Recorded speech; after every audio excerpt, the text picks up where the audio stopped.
तो मेरा तो सभी विद्यार्थियों से आग्रह है कि आप जिंदगी सबसे ज्यादा उत्तम बने, जीवन अपना श्रेष्ठ बने, अपना पूरा जीवन शानदार रहे, उसके लिए जीवन को तैयार करना है।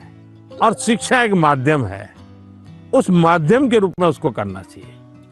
ठीक है? सर, मैं आपसे ये क्वेश्चन पूछना चाहती हूँ कि जिस सब्जेक्ट में मुझे ज़्यादा मेहनत करने की ज़रूरत है, उसका फोकस ना करके प्री बोर्ड में कैसे बेहतर परफॉर्म करने के लिए उसका भी प्रेशर होता है। हम कैसे अपनी पढ़ाई में संतुलन बनाए? ये सबके लिए चिंता का विषय है। पहले क्वार्टर में कुछ विषयों में अच्छा करते हैं, दूसरे क्वार्टर में कुछ विषयों में अच्छा करते हैं, और फिर हमको लगता है कि अब क्या करूं, मैं ये करूं कि वो करूं। हमें भीतर के विद्यार्थी को हमेशा चैतन्य युक्त रखना चाहिए। शिक्षा ये मजबूरी नहीं होनी चाहिए, शिक्षा ये बोझ नहीं होना चाहिए। हमारा टोटल इन्वॉल्वमेंट चाहिए, टोटल इन्वॉल्वमेंट। अगर टोटल इन्वॉल्वमेंट नहीं है तो फिर आधी अधूरी शिक्षा वो जीवन को कहीं सफल नहीं बनाने देती। ये जो बीमारी आ गई है, मार्क्स मार्क्स मार्क्स, मुझे बता दीजिए, जो पिछले साल बोर्ड में 1 से 10 नंबर जो लाए हैं, आपको किसी को नाम याद है क्या?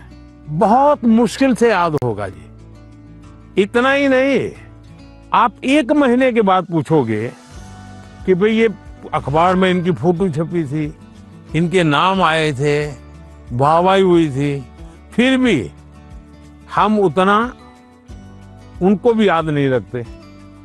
उस स्कूल के बच्चों को भी पता होगा कि उनके स्कूल में इतना नंबर आए थे। इसका मतलब इन सब चीजों का कितना महत्व है भाई। कुछ समय के लिए याद, कुछ समय के लिए होता यस सर, यस। उससे ज्यादा तो होता नहीं है। और इसलिए हम अपने मन को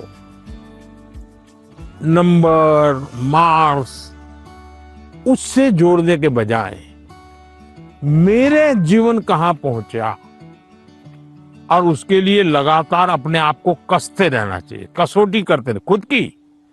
क्लासरूम में नहीं, एग्जामिनेशन रूम में नहीं, खुद को कसते रहना चाहिए। मेरा आपसे ये प्रश्न है कि जैसे हम पढ़ाई करते हैं, उस समय पे हमें इधर उधर के बहुत सारे ख्याल आते हैं, तो हम फोकस नहीं कर पाते। तो उस समय पे अपने आप को शांत कैसे रखें? क्योंकि हम पढ़ तो लेते हैं लेकिन बहुत जल्दी भूल जाते हैं।